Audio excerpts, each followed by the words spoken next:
गुरु प्रकाश पासवान जी, अब देश की जनता यह भी जानना चाहती है कि समय क्या होगा, यह भी बता दीजिए। सितंबर में करवाएंगे 2025 में या फिर आगे करवाएंगे? कंचना यादव भी हमारे साथ आरजेडी की प्रवक्ता जुड़ चुकी हैं। उसके पहले ये सवाल गुरु प्रकाश जी, मतलब अक्टूबर में बिहार के चुनाव होंगे, सितंबर में आप लोग जातिगत जनगणना कराना शुरू कर देंगे, है ना? नहीं, देखिए चित्रा जी, आपको पूरा अधिकार है कि आप इस फैसले को किसी भी चुनाव से जोड़ करके देखिए, लेकिन जैसा मैंने अपने पहले ऑब्जर्वेशन में कहा था, मैं दोबारा बोल रहा हूं, ये निर्णय बाबा साहेब अंबेडकर को सच्ची श्रद्धांजलि है।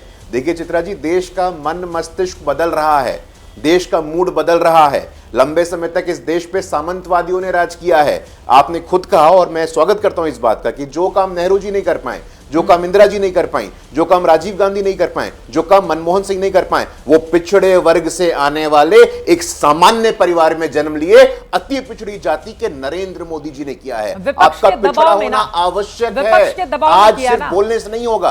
आप कहते हैं, देखिए थोड़ा आप कहिए, आपको पूरा अधिकार है, आपको पूरा अधिकार। विपक्ष के दबाव में नरेंद्र मोदी प्रधानमंत्री बने क्या? विपक्ष के दबाव में द्रौपदी मुर्मू राष्ट्रपति बनी क्या? विपक्ष के दबाव में पहली बार अंबेडकर के बाद अर्जुन राम मेघवाल दलित समाज से आने वाले केंद्र में कानून मंत्री बनते हैं क्या? विपक्ष के दबाव में पहली बार कोई ओबीसी समाज का इतना बड़ा मंत्रिमंडल में शेयर होता है क्या? विपक्ष के दबाव में इतने बड़ी संख्या में दलित और आदिवासी मंत्री बनते हैं क्या? क्या बात करती है चित्रा जी? उड़ीसा का मुख्यमंत्री आदिवासी समाज का, छत्तीसगढ़ का मुख्यमंत्री आदिवासी समाज का, मध्य प्रदेश का डिप्टी सीएम दलित समाज का, राजस्थान का डिप्टी सीएम दलित समाज का। जो कहते हैं जातिगत जनगणना कराने को, उनको मौका मिला, उनको जनता ने मौका दिया। कहां बनाया आपने मुख्यमंत्री, हम पूछना चाहते हैं। कितने दलितों को आपने मुख्यमंत्री बनाया, कितने आदिवासी को आपने मुख्यमंत्री बनाया? एक भी नहीं। तेलंगाना में कौन तो कोई और है, हिमाचल में कौन तो कोई और है, कर्नाटक में कौन तो कोई दलित आदिवासी का कांग्रेस में जगह नहीं है। आपने जैसे अंबेडकर को अपमानित किया, बाबू जगजीवन राम को अपमानित किया, सीताराम केसरी को अपमानित किया, आज खड़गे जी को अपमानित कर रहे हैं, हरियाणा में शैलजा जी को अपमानित कर रहे हैं। देश देख रहा है और देश का मन मस्तिष्क और मूड बदल रहा है। आज वंचित, शोषित और पीड़ित मुख्य धारा में आएगा और दुनिया की कोई ताकत, कोई सामंतवादी ताकत हमें रोक नहीं सकती है। पिछड़ा देश चलाएगा, दलित देश चलाएगा, आदिवासी देश चलाएगा और भारतीय जनता पार्टी इसको सुनिश्चित करने का काम करेगी। अब कोई भी सामंतवाद, कोई भी राहुल गांधी चाहे ऐसे आके बोले, कहां है एससी एसटी ओबीसी, कहां है एससी एसटी ओबीसी? आज पूरे देश के 65% एससी एसटी ओबीसी समाज में उम्मीद की लहर है, उत्साह की लहर है। वास्तव में बाबा साहेब अंबेडकर के सामाजिक न्याय के नए अध्याय की शुरुआत हो रही है। जिन्होंने कहा सामाजिक न्याय, लालू जी किसको बढ़ाते हैं? तेजस्वी बेटा, तेज प्रताप बेटा, मीसा भारती बेटी, राबड़ी देवी पत्नी, रोहिणी आचार्य बेटी। अखिलेश यादव किसको बढ़ाते हैं? पत्नी डिंपल यादव एमपी, भाई धर्मेंद्र यादव एमपी, रामगोपाल एमपी। सामाजिक न्याय का मतलब परिवार बढ़ाओ अभियान नहीं होगा। वास्तव में जो दलित है, वास्तव में जो आदिवासी है, उड़ीसा के संथाल क्षेत्र के आदिवासी राष्ट्रपति बनेगी, वडनगर के पिछड़े वर्ग का बेटा प्रधानमंत्री बनेगा और दुनिया की कोई ताकत नहीं रोक सकती है। अंबेडकर के सपनों का भारत, बाबू जगजीवन राम के सपनों का भारत, सीताराम केसरी के सपनों का भारत मोदी सरकार का मास्टर स्ट्रोक है, ये कह रही है बीजेपी। मास्टर स्ट्रोक कितनी बार बोलेंगी आप चित्रा जी? 2011 के पहले की भी स्टोरी की बात कर लीजिए। 1996-97 में जब एक सेकंड जनता चिराग पासवान बोल रहे हैं, सुन लेते हैं, उसके बाद मैं लौट रही हूँ आपके पास। चिराग पासवान को सुनिए। मुख्य धारा के साथ नहीं जुड़ पाए हैं, केंद्र राज्य सरकार की योजनाओं का उस स्तर पर लाभ नहीं ले पाए हैं जो अपेक्षित था।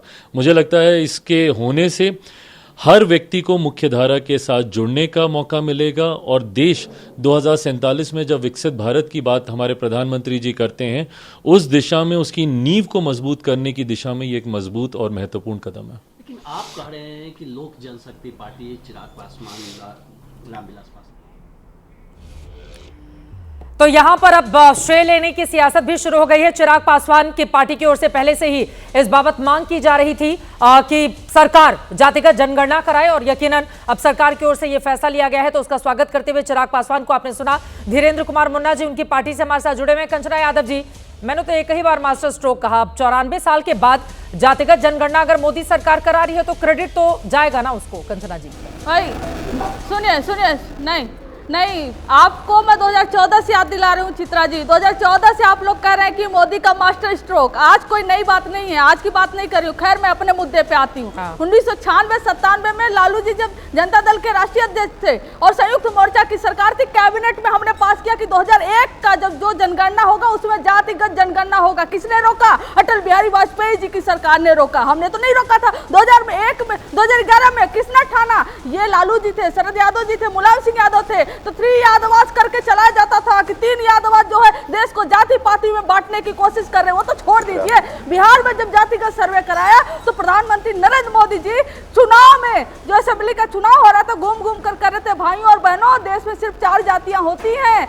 जातियां इससे ज्यादा नहीं होती। हमारे देश को जातियों में तोड़ने की कोशिश की जा रही है। किसने बिहार के जातिगत सर्वे को किसने झुटलाया था? अमित शाह जी ने झुटलाया था और खुलकर कहा था कि यादव और मुसलमानों की संख्या बढ़ा दी गई, इनको नफरत है जातिगत सर्वे से। आज अगर ये कराना चाह रहे हैं तो सिर्फ एकमात्र वजह से बिहार का चुनाव है और इनके ऊपर दबाव है, और ये हमारी जीत है। ये 30 साल के हमारे संघर्ष की, हमारे आंदोलन की और हमारी विचारधारा की जीत है, और ये हार गए हैं। ये हमारे पीछ पर आए हैं और ये घुटने टेक दिए, इनको कराना ही पड़ेगा। ये भले आप कितना हंस लो, ठीक है, ठीक है, हमारे ठीक है। अब जरा मैं बता दूं, सत्ता पक्ष और विपक्ष मुस्कुराकर श्रेय लेने की कोशिश करे, लेकिन देश की जनता को ये सवाल इन नेताओं से जरूर पूछना चाहिए। ठीक है, अब मैं जरा बता देती हूँ कंचना यादव जी, थोड़ा इतिहास से कुछ आंकड़े मैंने निकाले हैं।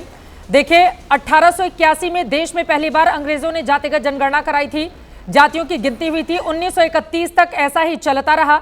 1941 के जातिगत जनगणना में आंकड़े सार्वजनिक नहीं किए गए, और उसके बाद मेरे पास वो तस्वीर भी है, भारत के संविधान निर्माताओं और आजाद भारत की पहली कैबिनेट की बैठक में जिसमें पंडित नेहरू, सरदार पटेल, बाबा साहब भीमराव अंबेडकर और मौलाना आजाद जैसे नेता थे। उन्होंने तय किया कि हम जातिगत जनगणना नहीं कराएंगे क्योंकि यह समाज में विभाजनकारी हो सकता है। आजादी के बाद 1951 में पहली जनगणना हुई, लेकिन इसमें सभी जातियों के बजाय सिर्फ एससी और एसटी की ही गिनती की गई। जनगणना में एससी और एसटी की गिनती इसलिए की गई क्योंकि उन्हें आरक्षण देने की संवैधानिक बाध्यता थी। आज सत्ता पक्ष और विपक्ष श्रेय लेने की सियासत में जुटा हुआ है। दोनों कह रहे हैं कि यह हमारी जीत है। दोनों का कहना है कि हमारी सरकार, हमारी ओर से कहा गया, इस वजह से मोदी सरकार ने यह फैसला लिया, या विपक्षी दलों की ओर से कहा जा रहा है कि भैया हमने जो कदम बढ़ाए थे सरकार को डर था। लेकिन आप जरा सोचिए, अब मेरा यह सवाल है कि जातिगत जनगणना के बाद इस देश में क्या बदल जाएगा। मुझे लग रहा है गुरु प्रकाश पासवान जी, सवाल का जवाब आप ही दे दीजिए, फिर बाकी लोगों के पास। अजय जी, उसके बाद मैं फौरन आ रही हूं। अब बताइए, देश में क्या बदल जाएगा? 75 सालों से ज्यादा का हमारा आजादी का इतिहास, क्या बदलने जा रहा है देश में जातिगत जनगणना के बाद? चित्रा जी, 26 जनवरी 1950 को हमारा संविधान लागू हुआ था। उससे पहले बाबा साहब अम्बेडकर ने बहुत अच्छी बात कही थी। उन्होंने कहा था कि देश में समानता सिर्फ राजनीतिक होगी, देश में सामाजिक और आर्थिक असमानता होगी, और हम इस बात को स्वीकार करते हैं। रूलिंग पार्टी के प्रवक्ता होने के नाते हम इस बात को एक्सेप्ट करते हैं कि आज भी इस देश में सामाजिक और आर्थिक असमानता है। देश से सामाजिक और आर्थिक असमानता को दूर करने का एक बहुत अच्छा हथियार है जातिगत जनगणना।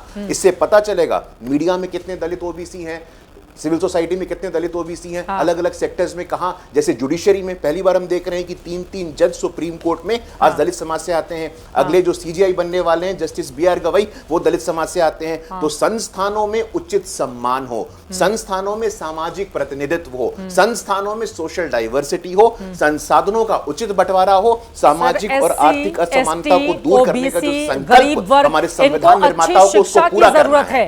इनको राजनीति का टूल किट बताने की जरूरत नहीं है, निश्चित रूप से कि यहाँ पर कितने लोग हैं, कितनी जातियों के आधार पर हैं। आप अच्छी शिक्षा देंगे, वो बच्चे कंपटीशन में हिस्सा लेंगे, वो आएंगे बड़े पदों पर। ये सब कुछ तय होता है आप अच्छी शिक्षा दे रहे हैं या फिर नहीं दे रहे हैं। गुरु प्रकाश पासवान जी, और मैं तो हैरान होती हूं, आजाद भारत का इतना साल बीत गया और आज भी अगर गरीबी उस तरह से कायम है तो किसी भी सरकार को शर्म आनी चाहिए इस बाबत।